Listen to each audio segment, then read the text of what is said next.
మీ అందరికీ ప్రభువైన యేసుక్రీస్తు నామములో తెలియజేస్తూ ఉన్నాను. అవకాశం ఇచ్చిన జర్నలిస్ట్ అన్న గారికి ప్రత్యేకమైనటువంటి వందనాలు తెలియజేస్తూ ఉన్నాను. ఈరోజు దేవుని వాక్యాన్ని చూద్దాం. రోమీలకు రాసిన పత్రిక 9వ అధ్యాయము 12వ వచనాన్ని ఒకసారి చూద్దాం.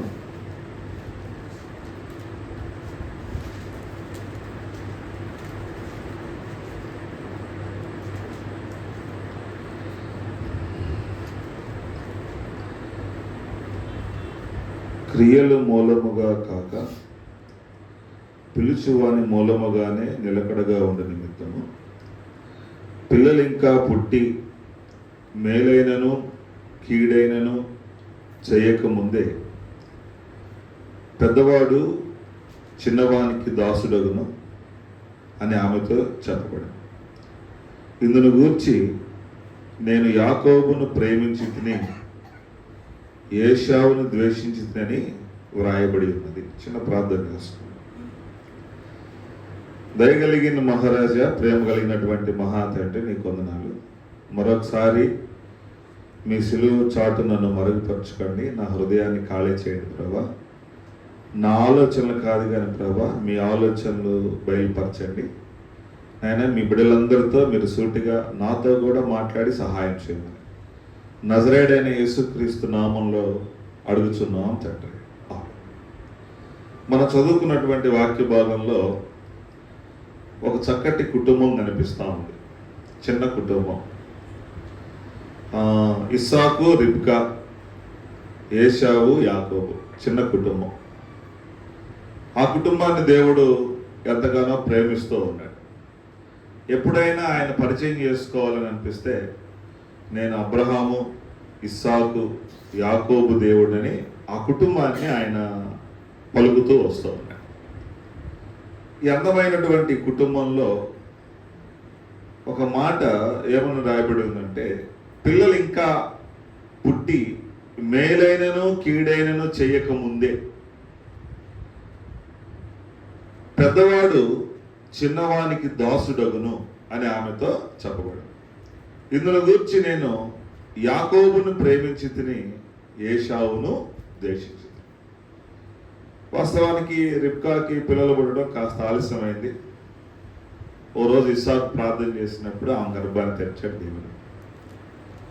ఆమె మరి ఆ కడుపు నొప్పితో బాధపడుతూ ఒకరోజు దేవుని దగ్గరికి వెళ్ళినప్పుడు ఆయన చెప్పాడమ్మా, నీ గర్భంలో 2 జనపదాలు ఉన్నాయి కాబట్టి 2 గొప్ప జనాలు ఉన్నాయి, నువ్వు కాస్త ఓర్చుకో అని చెప్తూ పెద్దవాడు చిన్నవాడికి దాసుడు అవుతాడు అని దేవుని వాక్యం చెప్పాడు. మనకి మలాకి గ్రంథం 1వ అధ్యాయం 2వ వచనంలో కూడా ఈ విషయాలు మనకి కనిపిస్తూ ఉంటాయి. ఎందుకు పెద్దవాడు చిన్నవాడికి దాసుడు అవుతాడని ముందుగానే దేవుడు చెప్పాడు? దేవుడు పక్షపాత? వాళ్ళు ఇంకా వాళ్ళకి మంచి చెడ్డ ఏ వంకాలు పుట్టలేదు, అసలు వాళ్ళు ఏమి కూడా చేయలేదు. అయినా కానీ ఎందుకు ఏశావును దేవుడు ద్వేషించాడు, యాకోబుని ఎందుకు ప్రేమించాడంటే దేవునికి పక్షపాతం లేదు, అందరినీ ఆయన సమానంగానే ప్రేమిస్తూ ఉన్నాడు. ఎందుకంటే ఈ ప్రపంచంలో చాలామంది కోట్ల ప్రజలు ఉన్నారు.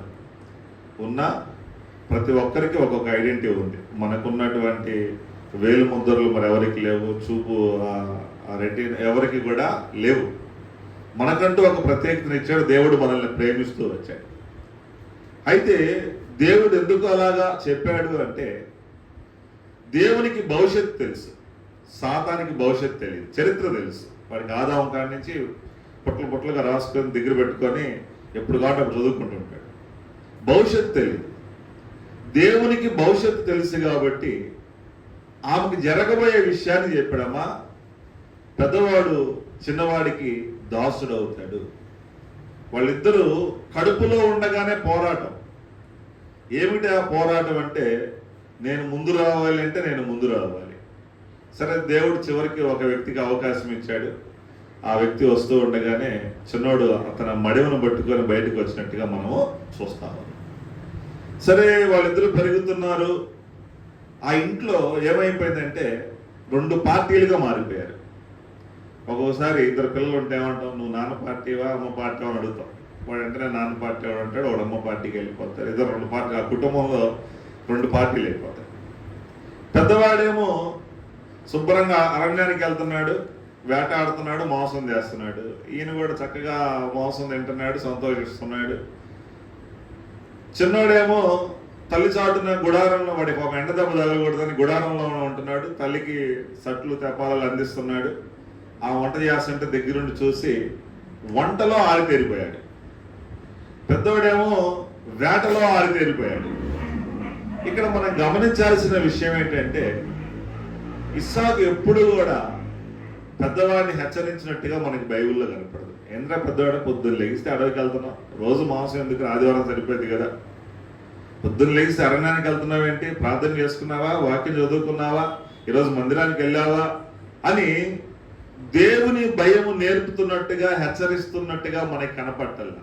వేటకి వెళ్తున్నాడు, మాంసం చేస్తున్నాడు, తింటున్నాడు, సంతోషిస్తున్నాడు. అంటే ఈ భాగంలో మనం ఏం నేర్చుకోవాలంటే, మనము పిల్లలకి దేవుని విలువలను నేర్పాలి.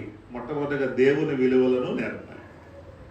అందుకనే బైబిల్లో మాట ఉంటుంది, బాలుడు నడవవలసిన త్రోవ వాడికి నేర్పము, వాడు పెద్దవాడయ్యాక దానిలో నుండి తొలగిపోడు. తల్లిదండ్రులు దేవుని మందిరానికి వస్తారు, సేవకులు మందిరం అంటే చాలా భయంగా ఉంటారు. కానీ పిల్లల్ని దేవుని భయంలో పెంచరు. అప్పుడప్పుడు కొన్ని గృహాలకు వెళ్ళినప్పుడు, పాస్ గారు మా అబ్బాయికి ప్రార్థన చేయవా అంటారు. సరేనమ్మా పిల్లలు వాడిని ప్రార్థన చేద్దాం అంటే వాడు వస్తాడు. వాడు వచ్చి మనకు ఒక హైట్ ఉంటాడు, ఒక్కోసారి గుండె లెప్పు తీసుకో ఉంటాడు, చేసుకో ప్రార్థన అంటాడు. చేసుకునేది ఏంటంటే ప్రార్థన, వాడు పబ్జీ ఆడుతుంటాడు, ఆటను కూడా ఆపుతాడు. అలా పట్టుకొని చేసుకో త్వరగా ప్రార్థన చేసి వెళ్ళాలంటాడు. మనకేమొచ్చింది ప్రార్థన అని చూసినప్పుడు? కనీసం వందనాలు కూడా చెప్పరు.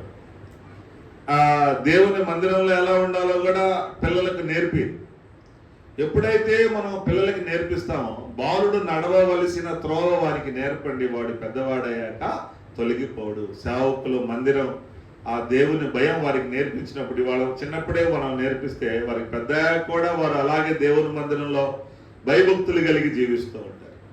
ఎప్పుడైతే వీరు ఇంకాస్త పెద్ద అయిపోయారు, పెద్దవాడేమో అరణ్యానికి అంకితం అయిపోయాడు, ఆ మాంసం తీసుకొచ్చి పెడుతున్నాడు, తింటున్నాడు.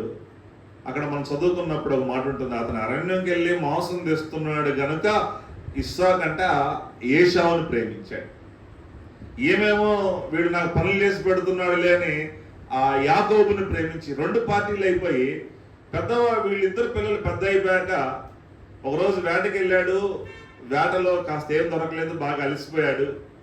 ఇంటికి వచ్చేసరికి చిన్నోడు ఒక వంట వండుతున్నాడు, బాగా మసాలాలు వేసి వండుతున్నాడు. బాగా వాసన వస్తుంది.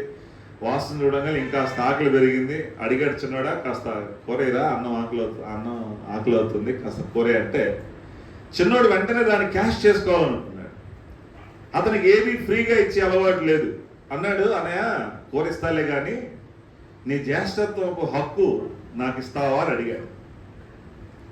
అప్పుడు ఆ పెద్దవాడు ఏం చేయాలి, పోతే అదే అవసరం లేదు లేరా, నేను నా జ్యేష్ఠత్వ హక్కు నేను ఇవ్వను అని అనాల్సింది పోయి, ఈరోజు నేను ఈ కూర తినకపోతే చచ్చిపోతాను, చచ్చిపోయిన తర్వాత జ్యేష్ఠత్వం ఏముంటే ఉండదు ఏమి, కాబట్టి నా జ్యేష్ఠత్వ హక్కు నీకు ఇచ్చేస్తున్నాను, ఆ బాండి నాకు ఈరా అని చెప్పాడు.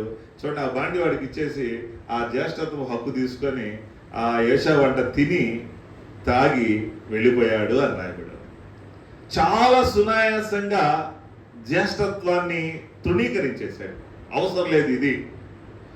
నాకు అనిపిస్తుంది అప్పుడప్పుడు అమ్ముకున్నారు, కనీసం చిక్కుడుకాయ కూర ఎందుకు అమ్ముకున్నాం, మటన్ కర్రీ కోసం అమ్ముకున్నా ఒక అన్నం ఉండేది, కాస్ట్ కాబట్టి 700-800 ఉంది కాబట్టి కొనుక్కోలేకపోయాం.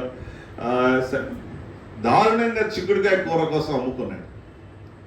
అందుకనే బైబిల్లో ఏశావుని బైబిల్ భయంకరంగా తిట్టింది. చూడండి, హెబ్రీయులకు రాసిన పత్రిక 12వ అధ్యాయము 16వ వచనం అనుకుంటా, 12-16 హెబ్రీయులకు రాసిన పత్రిక ఏమంటే, ఒక పూట కూటి కొరకు తన జ్యేష్ఠత్వపు హక్కును అమ్మివేసిన ఏశావు వంటి భ్రష్టుడనైనను వ్యభిచారి అయినను ఉండునేమో అనియు జాగ్రత్తగా చూసుకున్నది. ఏశావు ఆ తర్వాత ఆశీర్వాదము పొందగోరి కన్నీళ్లు విడుచుచు దానికోసం శ్రద్ధతో వెతికినను మారు మనసు పొందని అవకాశము దొరకక విసర్జింపబడినని మీరు ఎరుగుదురు. దేనికోసం అమ్మేశాడని చెప్తుంది బైబిల్? ఒక పూట కూటి కోసం అమ్మేశాడంట. జ్యేష్ఠత్వపు విలువ అతనికి అర్థం కావట్లే. ఈ దినాల్లో కూడా ఆ ఇంట్లో ఇద్దరు మగపిల్లలు ఉన్నారనుకోండి, తండ్రి ఒకవేళ పొరపాటున ఏమైనా జరిగితే ఉద్యోగం ఎవరికి ఇస్తారన్నా? ఇంటికి పెద్దవాడికే ఇస్తారు. ఒకవేళ పెద్దోడిని చేసుకోనంటే అప్పుడు రెండో వాడికి ఆప్షన్ లేదు, కానీ పెద్దోడు చేస్తారంటే మాత్రం వెళ్ళదు, పెద్దోడికే ఇస్తారు గవర్నమెంట్. ఆ దినాల్లో జ్యేష్ఠుడు ఎంత అధికారం ఉంటుందంటే తండ్రి తర్వాత తండ్రి స్థానంలో నిలబడతాడు జ్యేష్ఠుడు, ఇంటికి పెద్దోడు. వాళ్ళు దేవుణ్ణి ఆరాధించడానికి వెళ్తే కుటుంబం తరపున పెద్దగా వెళ్ళి గర్భాలయంలో నిలబడతాడు. చూడండి, వారికి ఉన్నటువంటి ఆస్తిలో అందరికి ఒక భాగం ఇస్తే జ్యేష్ఠుడికి 2 భాగాలు ఇస్తారు ఇజ్రాయెల్ దేశంలో. ఇన్ని లాభాలు ఉన్నాయి. అంతేకాదు, ఎందుకు ఇంత గట్టిగా తిట్టింది బైబిల్ ఏశావునంటే, భ్రష్టుడు, వ్యభిచారి, ఒక పూట కూటి కోసం అమ్మేశారంటే ఈ భూ సంబంధమైనవి కాదు. యేసు ప్రభువారే అతని వంశంలో పుట్టాలనుకున్నాడు. ఎందుకంటే జ్యేష్ఠుడు కదా, ధర్మశాస్త్రం ఒప్పుకోదు, జ్యేష్ఠత్వంలో నుంచే రావాలి. మన 66 పుస్తకాలకి హీరో ఎవరు? యేసు ప్రభువారే. 66 పుస్తకాలు ఒక వ్యక్తినే చూపిస్తున్నాయి, యేసు ప్రభువునే చూపిస్తున్నాయి. యేసు ప్రభు భూమి మీదకి రావడానికి ఒక 2 వ్యక్తులు తారసపడుతూ ఉంటే ఎవరిలో నుంచి రావాలి అని ఆలోచన చేస్తున్నప్పుడు పరలోక ప్రభుత్వం ఏశావులో నుంచి రావాలి అని డిసైడ్ చేస్తే, చూడండి, మనోడు ఆ గొప్ప భాగ్యాన్ని దేనికోసం వేసుకున్నాడు? చిక్కుడుకాయ కొర కోసం అమ్ముకున్నాడు. అందుకని తిట్టింది పరలోక ప్రభుత్వం, నువ్వు భ్రష్టుడివిరా, వ్యభిచారిరా, యేసయ్య నీ గర్భాన్ని పుట్టాలనుకున్నాడు కదా. మత్తయి సువార్తలో, లూకా సువార్తలో యేసుక్రీస్తు వంశావళి మనకు కనిపిస్తుంది. అప్పుడు ఇస్సాకు దగ్గర నుంచి ఏశావు వైపు వెళ్ళిపోవాల్సింది, కానీ రూట్ మారిపోయింది, అతను అమ్మేసుకున్నాడు. అందుకని ఒకసారి ప్రభువు మాట చెప్తాడు, ఇశ్రాయేలు, నీవు నా జ్యేష్ఠ కుమారుడు కావా అంటాడు.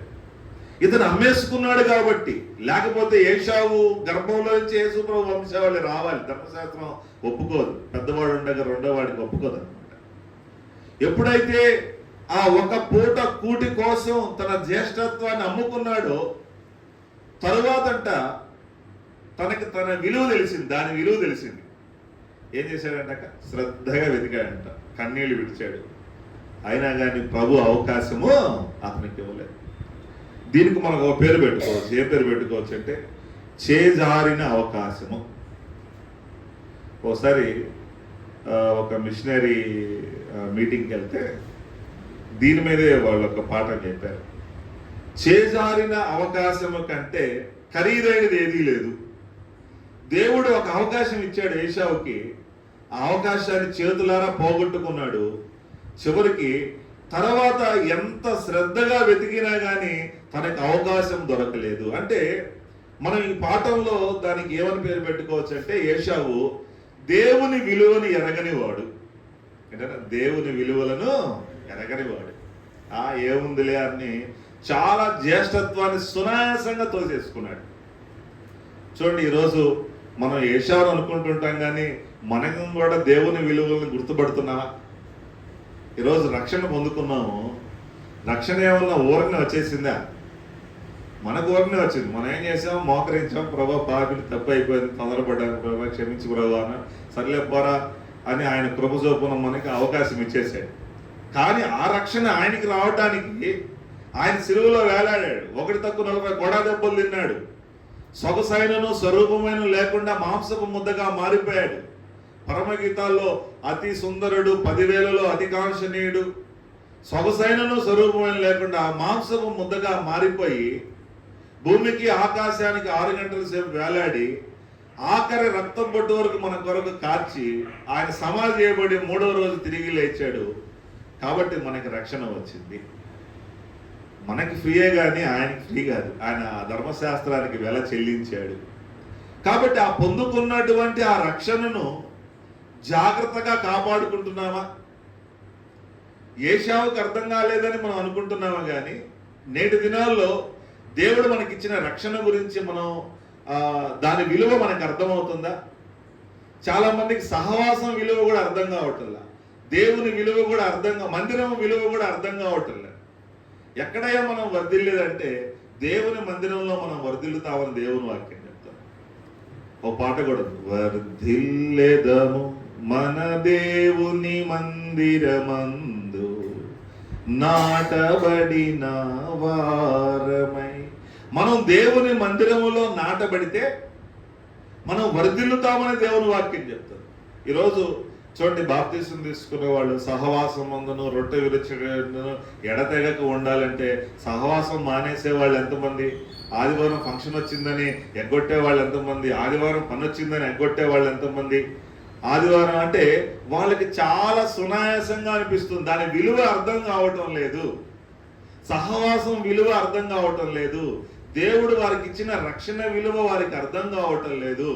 అంటే మనం కూడా దేవుడు ఏశావును ద్వేషించడానికి గల కారణం ఏంటంటే దేవుని విలువని ఎరగని వాడుగా ఉన్నాడు. అవసరం లేదు ఈ జ్యేష్ఠత్వం, ఒక పూట కూటి కోసం దాన్ని అమ్మిపడేశాడు.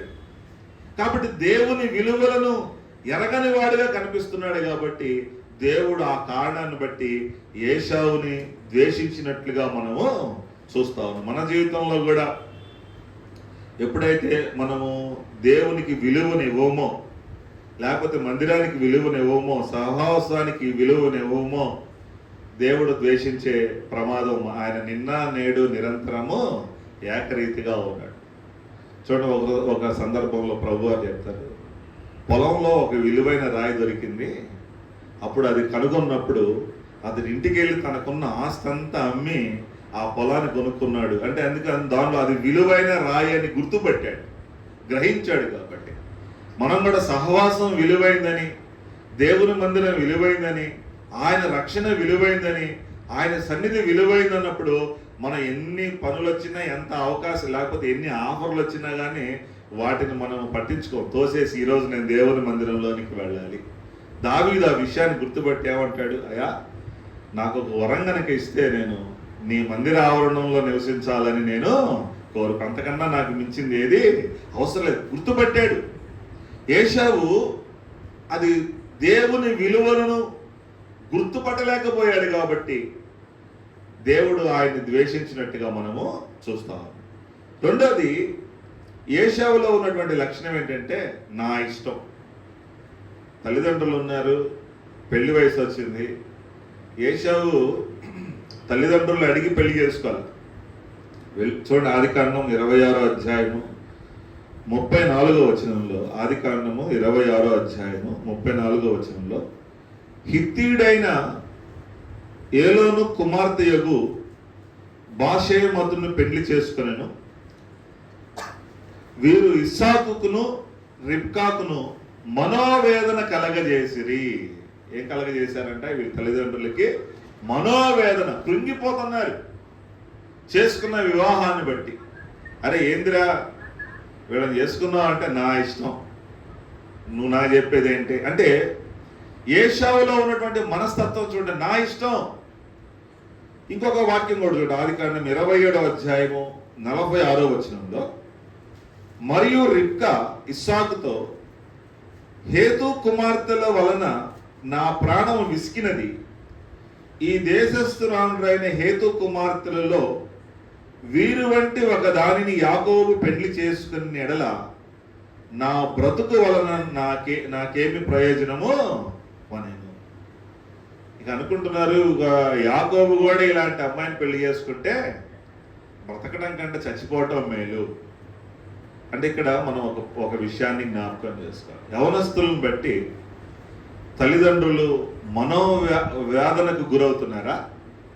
తల్లిదండ్రులు పిల్లలను బట్టి ఆ పరువు పోయి ఇక బ్రతకడం కంటే చచ్చిపోవటం మేలు అని బాధపడుతూ ఉంటే దేవుడు మనల్ని ఆశీర్వదించలేడు.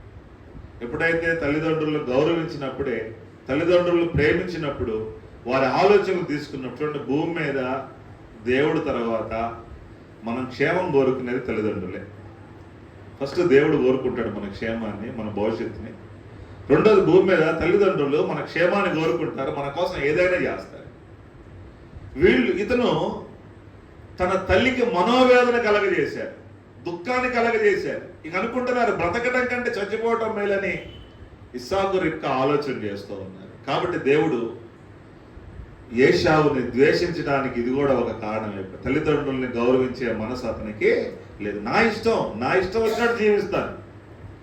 తప్పిపోయిన కుమారుడు ఇంట్లో నుంచి వెళ్ళిపోవడానికి గల కారణం ఏంటి? తండ్రి అడుగుతున్నాడు, ఏందిరా 10 అయింది, ఇప్పుడు దాకా ఏం చేస్తున్నావు, రోడ్డు మీద ఏం పని, ఫోన్లు ఏంటి అడుగుతుంటే అతనికి ఇష్టం లేదు. నా ఇష్టం, నేను ఎప్పుడైనా వస్తాను. నీకు అనుకున్నాడు తండ్రిని విడిచిపెట్టి దూరంగా వెళ్ళిపోవాలి అనుకున్నాడు, దూరంగా వెళ్ళిపోయాడు. ఆస్తి అంతా కూడా కదా బెల్లం ఉన్న కాడ ఏగులు చేమలు వచ్చినట్టుగా డబ్బున్నంతసేపు చలామణి, డబ్బులు అయిపోయాక ఇంకెవరు అతన్ని పట్టించుకోలేదు. చూడండి, చివరికి పందులు పొట్టు తినేటప్పుడు తిందామనుకున్నాడు, అది కూడా దొరకలేదు. అప్పుడు వాడికి జ్ఞానోదయం అయింది. అయ్యో మా ఇంట్లో పనివాళ్ళే పొలావు తింటున్నారు, కనీసం పనివాడి కన్నా వెళ్దాము, మా నాన్న కిచిడి అన్న పెడతాడు నాకు, తోసేళ్ళు అనుకొని పాపం తండ్రి దగ్గరకు వచ్చి, అంటే నా ఇష్టం అనే మనస్తత్వం అతనికి ఉంది కాబట్టి దేవుడు ఏశావుని ద్వేషించడానికి గల కారణమైంది. మూడోది మనం చూద్దాము, ఓబద్యా గ్రంథము 1వ అధ్యాయము 3వ వచనంలో. ఓబద్యా గ్రంథము 1వ అధ్యాయము 3వ వచనంలో 760వ పేజీలో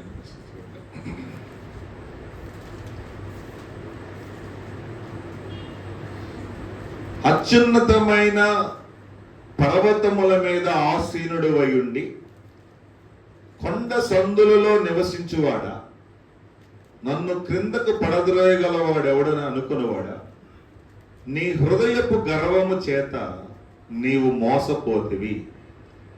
పక్షిరాజు గూడంత ఎత్తున నివాసము చేసుకొని నక్షత్రములలో నీవు దాన్ని కట్టినను, అచ్చట నుండి నేను నిన్ను క్రింద పడవెత్తును, ఇదే యెహోవా వాక్కు. చూడండి, ఇక్కడ మనం 1వ వచనం చదువుకున్నప్పుడు ఓబద్యాకు కలిగిన దర్శనము ఎదోమును గురించి ప్రభువుకు యెహోవా సెలవిచ్చి, ఎదోమును. వాస్తవానికి ఏశావుకి ఎదోమీయులు అని పేరు వచ్చింది. ఎప్పుడు ఆ ఎర్రని చిక్కుడుకాయ కూర దగ్గర ఎప్పుడైతే ఆశపడ్డాడో అక్కడ మనకి ఫుట్ నోట్లో 1 అని బ్రాకెట్ వేసి కింద రాస్తాడు, అక్కడ ఎదోమీయులుగా పిలువబడ్డారు. అయితే దేవుడు ఏశావును ద్వేషించాడు, కానీ ఏమి తక్కువ చేయలేదు. అవకాశాలన్నీ ఇస్తూనే వచ్చాడు. ఏ అవకాశాన్ని కూడా ఏశావుకి ఇవ్వకుండా లేడు. ఏశావు గొప్ప జనాంగం అయ్యారు, బలమైనటువంటి ప్రజలయ్యారు, ఒక దేశం అయ్యారు, రాజులు వచ్చారు వాళ్ళలో నుంచి. కానీ వాళ్ళల్లో ఏముందంటే గర్వం ఉంది. ఏముందన్నా గర్వం. దేవుడు ద్వేషించినది ఇందాక హృదయ గర్వము చేత 3వ వచనంలో, నీ హృదయపు గర్వము చేత నీవు మోసపోతివి. ఎందుకు దేవుడు ఏశావుని ద్వేషించాడు అనడానికి గల కారణం, అతనిలో హృదయపు గర్వం ఉంది కదా. నాశనమునకు ముందు ఏమి నడుస్తుందట, గర్వము నడుస్తుంది. చూడండి, లూసిఫర్ కూడా ముందు మంచి దేవదూతే, చక్కగా ప్రభువు దగ్గర ఉండి పాటలు పాడి దేవుణ్ణి మైమర్చేది. ఆయన కూడా అసలు ఆ వాయిద్యాలు వాయించి పాటలు పాడుతున్నప్పుడు చాలా సంతోషించి ఒకసారి వేకు చుక్క అని పేరు పెట్టాడు. మరొకసారి పాట పాడి ఆయన్ని తృప్తిపరిస్తే తేజో నక్షత్రమా అని చెప్పాడు. సో ఇక అనుకుంది, అసలు ఇంత వేల మంది కోట్ల దేవదూతలు ఉంటే నన్ను గణపరిచారు, ఇక నేను ఎలాంటి ఆయనతో సమానంగా ఉండాలి, నేను ఆయనతో కూర్చోవాలని, ఆయన సింహాసనం మీదకి ఎక్కాలని. అంటే గర్వం ఎంత పని చేసిందో చూడండి. ఇక ప్రభు ఒక తన్నుదంతే అది వచ్చి భూమి మీద పడింది. భూమి నిరాకారంగా శూన్యంగా మారిపోయింది. ఉపయోగకరంగా ఉన్న భూమి నిరుపయోగంగా మారిపోయింది. గర్వానికి మనం కూడా చోటిస్తే దేవుడు మనల్ని కూడా వాడుకోవటం మానేస్తాడు. ఒకరోజు నాకు తెలిసిన ఒక పాస్టర్ గారు బాగా ప్రార్థన చేస్తాడు.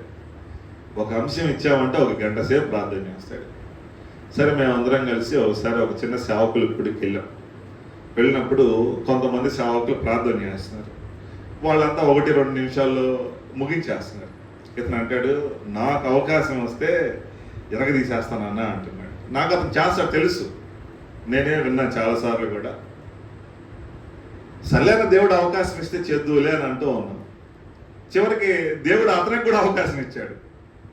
సో నేను అనుకున్నా ఈయన ఇరగదీసేస్తాడు కాబోలు అని నేను కూడా అనుకున్నాను. సరే వెళ్ళాడు, ఆ మైక్ తీసుకున్నాడు, ప్రార్థన స్టార్ట్ చేశాడు. అందరిలాగే 1-2 నిమిషాలు అయింది. ఇక ఈయన ప్రార్థన తిరగటల్లా. చివరికి యేసునామంలో ఆమెను కట్ చేసి వచ్చాడు.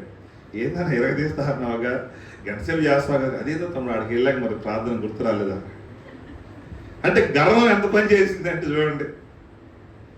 ప్రభు సహాయం చేశాడు, మంచిదే, నీకు మంచి ప్రార్థనాత్మ ఇచ్చాడు. దాన్ని బట్టి దేవుని స్తుతించి దేవుని దగ్గర తగ్గించుకుంటే అందరి ముందు ప్రభు గనపరచుండేవాడు. గర్వపు మాటలు ఒకవేళ మనం చక్కగా పాడొచ్చు, నేనే అని వెళ్ళామనుకోండి, మనకు అవకాశం ఇప్పించి అక్కడ మనం గాలి తీసేస్తాడు. నేనే బాగా ప్రసంగం చేయగలను అంటే ఆడికి వెళ్ళాక తీసేస్తాడు ఆయన, ఇప్పిస్తాడు అవకాశం ఇప్పించి. కాబట్టి ప్రభు లేకుండా మనం ఏం చేయలేమో. గర్వము మనల్ని పడవేస్తుంది, గర్వము దేవుని దగ్గర నుంచి మనల్ని దూరము చేస్తుంది. కాబట్టి ప్రియ దేవుని బిడ్డలారా, ఏశావులో దేవుడు గర్వం చూశాడు, అందుకనే అతన్ని ద్వేషిస్తూ వచ్చాడు. ఇంకా వారు పిల్లలై ఉన్నారు, తన భవిష్యత్తును చూస్తున్నాడు. ఎన్ని అవకాశాలు ఇచ్చాడో. వీడు దాసుడు అవుతాడని ముందు రావడానికి అవకాశం ఇచ్చాడు, జ్యేష్ఠత్వాన్ని ఇచ్చాడు. జ్యేష్ఠత్వం ఆయన అమ్ముకున్నాడు, వేరే ఎవరైనా ప్రోత్సహించాడు, ఆయన అమ్ముకున్నాడు, తన చేత తానే పోగొట్టుకున్నాడు. సర్లే అమ్ముకుంటే అమ్ముకున్నాడు, పోన్లే అని ప్రేమించి. అంటే నాకు తెలిసి ఇస్సాకు కూడా ప్రార్థనా పరుడు కదా, ఇస్సాకు అంటే దేవుడికి ఇష్టం కదా, ఎంతో కొంత ప్రార్థన చేస్తుంటాడు. అయ్యా పెద్దోడిని జ్ఞాపకం చేసుకో అంటే, సరే బాబు జ్ఞాపకం చేసుకొని ఒక దేశం అయ్యేంతగా, అందులోంచి బలవంతులు వచ్చేంతగా, ఒక రాజులు వచ్చేంతగా దేవుడు ఆశీర్వదించాడు. చూడండి, ఇక్కడ మనం గమనించినట్లయితే ఇష్టానుసారంగా ఇంకొక మాట చూడండి. మలాకి గ్రంథం 1వ అధ్యాయము 3-4 ఏశావులో ఉన్నటువంటి లక్షణం ఏంటంటే, మలాకి గ్రంథము 1వ అధ్యాయము 3-4 ఒక మాట చదువు అక్క ఒకసారి.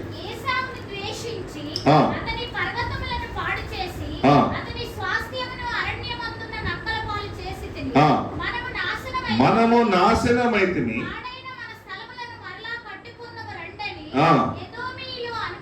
ఇక్కడ చూడండి, ఇక్కడ వీళ్ళకి ఒక ఏముందంటే, మనం ఎప్పుడైనా లొకేషన్ పెట్టుకుని వెళ్తుంటాం కదా, అంతా ఎక్కడికి వెళ్ళాలని లొకేషన్ తీసుకుంటాం.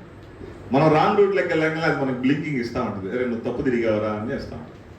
అట్లాగే దేవుడు కూడా మనకు ఒక మార్గాన్ని ఇచ్చి ఉంటాడు. వెళుతున్న మార్గంలో సమ్ డిస్టర్బ్ అయ్యాం మనం, వెంటనే ఏం చేస్తాడక్క, ఒక చిన్న దెబ్బ కొడతాడు. వెంటనే దెబ్బ తగలంగానే మనం ఏం చేసుకోవాలి, సరి చేసుకోవాలి. ఇంద్ర దేవుడు కోపం వచ్చేసింది, ఒకరితో వచ్చేసింది, సడన్గా ఎక్కడ తప్పు జరిగిందేమో అని సరి చేసుకునేవాళ్ళు కొంతమంది ఏషావులాగా ఆలోచించండి. మనం పడిపోయామా, మన పర్వతాలు పడిపోయినాయా, మన ఇల్లు పడిపోయినా, రండి మరలా కట్టుకుందాం అంటే ఆయన ఏమంటున్నాడు, అరే నువ్వు ఎంత ఎత్తు కట్టినా సరే నేను మరలా పడదోస్తాను అన్నట్లు కింద వచ్చిన వాళ్ళు.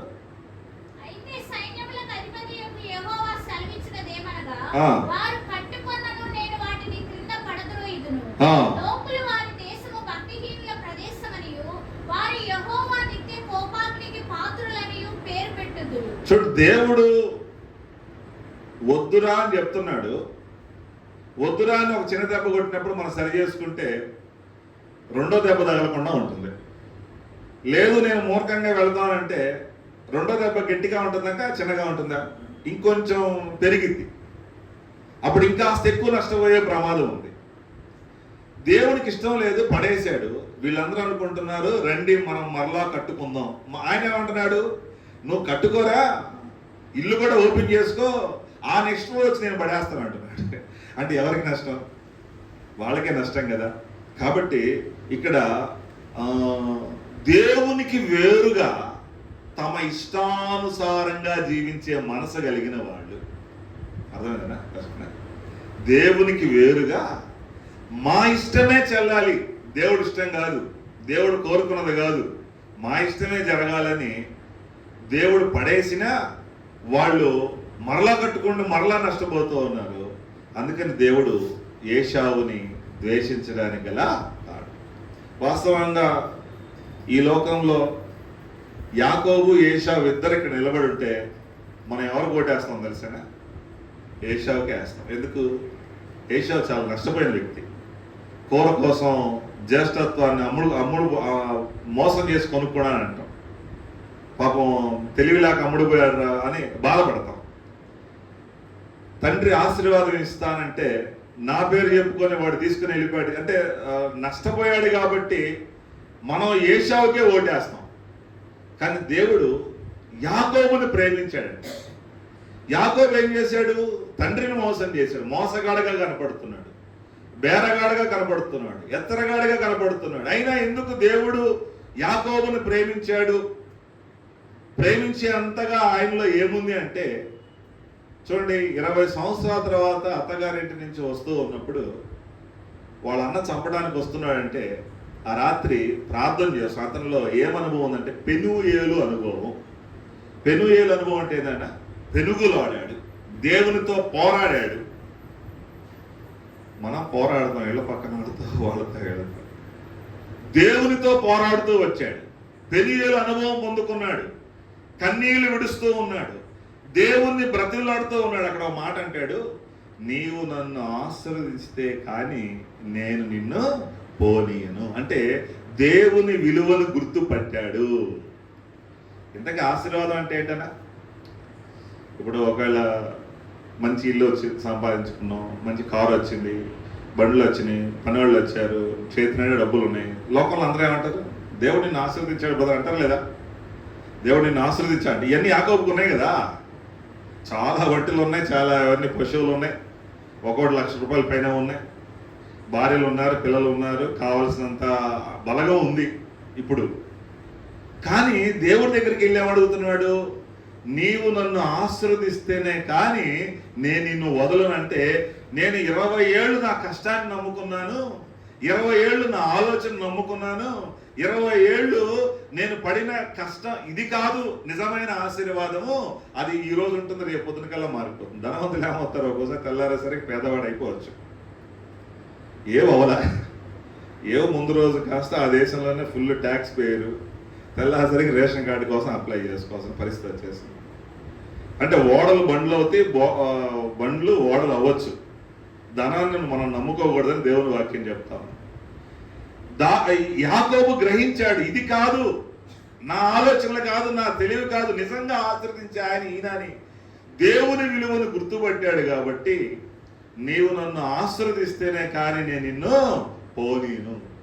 మామూలుగా వేసావంటే ఆశీర్వదిస్తావా లేదా ఒకసారి అడుగుంటేవాడేమో, లేకపోతే పోతే పో, నువ్వు కాదు ఇంకోటి ఉన్నారులే అనుకునేవాడు. యాకోబు పోనీలేదు, గట్టిగా పట్టుకున్నాడు. హోషేయ గ్రంథంలో మనకు కనిపిస్తుంది 12వ అధ్యాయం 4వ వచనంలో. హోషేయ గ్రంథం 12వ అధ్యాయం 4. అతడు దూతతో పోరాడి జయమొందెను, అతడు కన్నీరు విడిచి అతన్ని బ్రతిమాలెను, బేతేలులో ఆయన అతనికి ప్రత్యక్షమైన. దూతతో ఏం చేశాడంట? పోరాడి జయమొందాడు, కన్నీరు విడుస్తున్నాడు, దేవుణ్ణి బ్రతిలాడుకుంటూ ఉన్నాడు. అయ్యా నువ్వు నన్ను ఆశీర్వదించుకోవాలి. ఈ దినాల్లో విశ్వాసులు ఎట్లా ఉన్నారంటే, పాస్టర్ గారు 2 వారాలు వస్తాం అవ్వాలి, లేకపోతే 7 వారాలు వస్తాం అవ్వాలి. దేవుణ్ణి బెదిరించే వాళ్ళుగా ఉన్నారు కానీ దేవుని దగ్గర బ్రతిలాడుకునే వాళ్ళు కనపడటం లేదు. ఒక ఎస్ఐ గారికి లెటర్ పెడతాం, అయ్యగారు అని రాస్తాం, మంచిది, ఆయన మంచి హోదాలో ఉన్నాడు కాబట్టి రాస్తాం, గౌరవిస్తాం. కానీ దేవుని దగ్గరకు వచ్చి సమీపించరాని తేజస్సులో ఉండే దేవుడు, అటువంటి గొప్ప దేవుడిని పట్టుకొని ఎంతమంది ఎన్ని రకాలుగా మాట్లాడుతూ ఉంటారు. అయితే ఇక్కడ దూతతో పోరాటమే కాదు, కన్నీరు విరడటమే కాదు, బ్రతిలాడుకుంటూ ఉన్నాడు. చూడండి, ఇక్కడ దేవుడు చెప్తూ ఉన్నాడు యాకోబుతో, యాకోబు నువ్వు సరి చేసుకోవాలిరా అంటే, యాకోబులో ఉన్న గొప్ప విషయం ఏంటంటే సరి చేసుకునే మనసు ఉంది యాకోబుకి. బేరగాడే, మోసగాడే, ఎత్తరగాడే, కానీ అతను మరలా దేవుని దగ్గరకు వచ్చి పడిపోయినటువంటి ప్రార్థన ప్రాకారాలు కట్టుకుంటున్నాడు, బలిపీఠాలు కట్టుకుంటున్నాడు, దేవుని దగ్గర పశ్చాత్తాపడుతున్నాడు, కన్నీరు విడుస్తున్నాడు. నువ్వు సరి చేసుకోమంటే కదా, 20 ఏళ్ళు అక్కడ ఉన్న తర్వాత బేతేలుకు వస్తానని సుక్కోతికి వెళ్ళాడు, అక్కడ ఇల్లు కట్టుకున్నాడు. ఆ దేవుడికి కోపం వచ్చింది, సరే నష్టం జరిగిన తర్వాత బేతేలుకి రారా బాబు అంటే, చూడు తెల్లారి లేచి వాళ్ళ భార్యలతో ఏమంటున్నాడు, రేపు మనం బేతేలుకి వెళ్ళాలి, మిమ్మల్ని మీరు శుద్ధి చేసుకోండి. తన బట్టలు ఉతుక్కున్నాడు, శుద్ధి చేసుకున్నాడు, మీ దగ్గర ఉన్నటువంటి అన్ని విగ్రహాలు తీసుకురండి అన్ని విగ్రహాలు తీసుకొచ్చాడు, బంగారం దీపిచ్చేసాడు, అవన్నీ మస్తకి వృక్షం కింద మూటగట్టి. అంటే దేవుడు సరి చేసుకోమన్నప్పుడు యాకోబుకు సరి చేసుకునే మనసు ఉంది, పశ్చాత్తాపడే మనసు ఉంది, కన్నీరు విడిచే మనసు ఉంది. కాబట్టి అంటున్నాడు బేతేలికి రమ్మంటే బేతేలికి వెళ్ళిపోయి పడిపోయిన తన ప్రాకారాలు మరలా కట్టుకుంటాడు. అందుకని దేవుడు యాకోబుని ప్రేమిస్తూ వచ్చాడు. మనం కూడా ఒకవేళ దేవుని దగ్గరకు రాలేదు, తిరుగుతున్నాము, ఒకవేళ దేవుడు వాక్యం విన్నప్పుడు సరి చేసుకునే మనసు ఉందా లేదా అని దేవుడు గమనిస్తాడు, పశ్చాత్తాపడే మనసు ఉందా లేదా గమనిస్తాడు.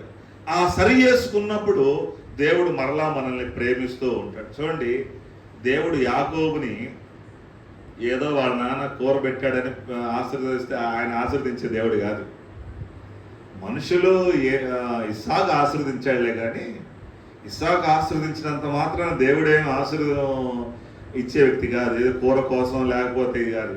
దేవుడు యాకోబులు ఏం చూశాడంటే ఆ కన్నీరుని చూశాడు, బ్రతిలాడుకునే మనసును చూశాడు, సరి చేసుకునే మనసును చూశాడు. అప్పుడు దేవుడు అన్నాడు బేతేలికి రమ్మని. అక్కడ మనం చూస్తాము ఆ 35వ అధ్యాయంలో, ఆదికాండం 35వ అధ్యాయంలో 9 నుంచి 11 వరకు కనిపిస్తాయి. ఆ 11వ వచనంలో అంటాడు, అబ్రహాముకి ఇచ్చినటువంటి ఆశీర్వాదాలు నేను నీతో నిబంధన చేస్తున్నానని అక్కడ దేవుడు ఆ యాకోబుని ఆశీర్వదించడం మనం చూస్తాం. కాబట్టి ఏదో అబద్ధాల వలన ఏయో పెట్టి ఆశీర్వాదాలు సంపాదించుకోలేదు. కానీ నాకు అనిపిస్తుంది ఈ 2 భాగాలు చదువుతూ ఉన్నప్పుడు నిజంగా అసలు ఎవరు ఆశీర్వదించబడ్డారు? ఈయనేమో ఆశీర్వాదం వచ్చిందని ఎగురుకుంటే వెళ్ళిపోయాడు వాళ్ళ మామగారింటికి. అక్కడికి వెళ్ళి ఏం చేశాడక 20 సంవత్సరాలు పేడకళ్ళాపులు ఎత్తేసాడు. ఏశావు ఆశీర్వాదం పొందుకోలేదు కానీ ఎక్కడున్నాడు? ఇంటి దగ్గరే ఉన్నాడు, తండ్రికి దగ్గరలోనే ఉన్నాడు. వీళ్ళిద్దరూ ఒకసారి కలుసుకున్నప్పుడు యాకోబు ఒక కానుక తీసి అన్నకిస్తుంటే ఏమన్నాడు? అవసరం లేదురా, నాకు కావాల్సినంత ఉంది. నీ మొహం చూస్తే ఎండకి ఎండిపోయి వాన గడిచినట్టున్నావు, ఇంతకాలం కష్టపడే సంపాదన డబ్బులు నాకు అవసరం లేదు, నాకు కావాల్సినంత ఉందన్నాడు. ఎంత నాకు కావాల్సినంత ఉంది. ఇప్పుడు భాషానికి 1 కోటి రూపాయలు ఉన్నాయి, ఎవరో 1 లక్ష రూపాయలు మరలా కానుక ఇవ్వబోతున్నారు. వద్దంటావా? వద్దులే అంటావా? తీసుకుంటావా? వద్దులే అన్నా తీసుకుంటాం. 1 కోటి రూపాయలు అన్నా లక్షిస్తున్నారు కాబట్టి తీసుకుంటాం, జేబులో పెట్టుకుంటాం. ఏశావు ఆ మాట అన్నాడంటే అసలు ఎంత ఉంటే అని ఉంటాడు. అవసరం లేరా నీ కానుక, నాకు కావాల్సినంత ఉందన్నాడు. ఒకటే మాట తేల్చి అవసరం పడేశాడు. నీ కానుక నాకు అవసరం లేదన్నాడు. యాకోబే బతిలాడిచ్చి పంపించాడు. అంటే దేవుడు అన్యాయస్తుడు కాదు, ఏశావును కూడా ప్రేమించాడు, ఏశావు కూడా అన్ని విషయాలు సహాయం చేస్తూనే వచ్చాడు. అయితే అతని హృదయపు గర్వం చేత అతను పోగొట్టుకున్నాడు. దేవుడు అతనికి జ్యేష్ఠత్వాన్ని ఇచ్చాడు. అయ్యో నేను పెద్దవాడు చిన్నవాడు దాసుడు అవుతా అని చెప్తాను, అయినా వీడికి ఒక అవకాశం ఇద్దామని జ్యేష్ఠత్వాన్ని ఇచ్చాడు. కానీ ఆ జ్యేష్ఠత్వాన్ని దేవుని విలువలను ఎరగక ఒక పూట కూటి కోసం అమ్మేసుకున్నాడు. మనం ఎలా ఉన్నాం? దేవుని విలువలను ఎరిగే వారంగా ఉన్నామా?